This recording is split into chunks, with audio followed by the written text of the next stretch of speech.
In my life, I've looked back at periods of great change and significance and only recognized them years later.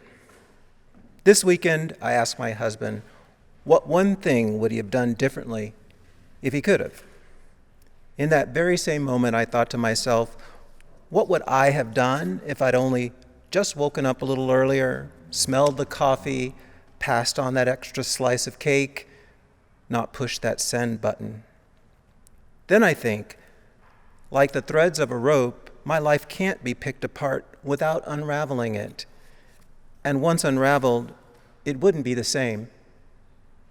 I got to where I am today through a series of graceful twists of that rope, experiences that bound together create a cord of who I am today, a cord that began with a biological connection to a 20-year-old woman from a small Texas town.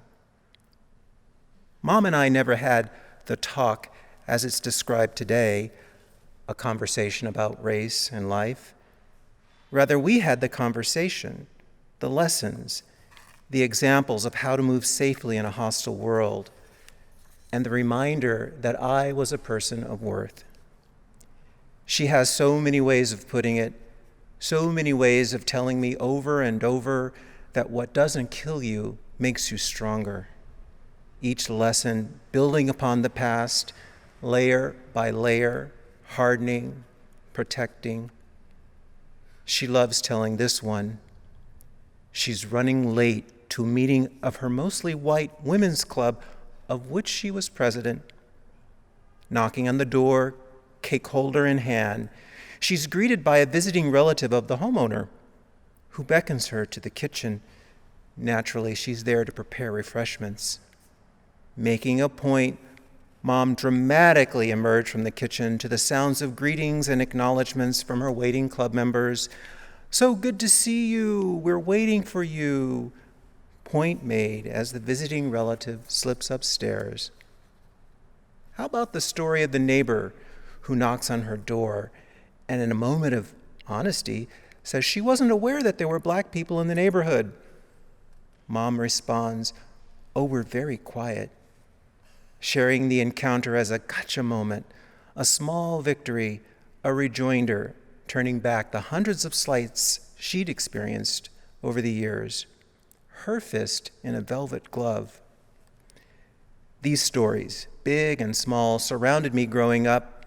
Paired with my own, they form a shell through which only the most direct and pointed acts of racism and homophobia can penetrate. Funny that only now, looking back, do I perceive them as layers and layers of experience, teaching, sharing, and lessons that prepared me for a hostile world and continue to protect me to this day. I'm in college, working my dream job, welcomed, trusted. I make my own hours.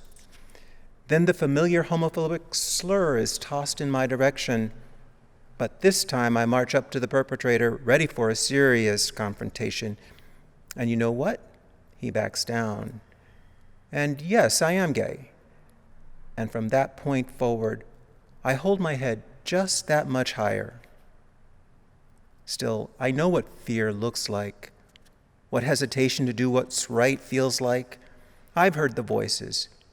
You've gone too far. Be quiet. Don't say this or that.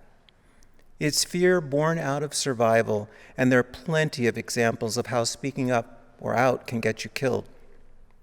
It's so easy to think about what I should have done or could have done, or what I promised I'd do myself the next time if I had the chance.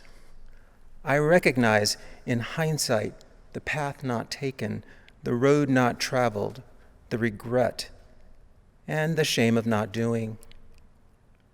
But somehow, the woman who held me for months before I could breathe on my own, who first held me, seems to have passed on to me some truths that reside in me. That in my heart, I know what is right and what is wrong.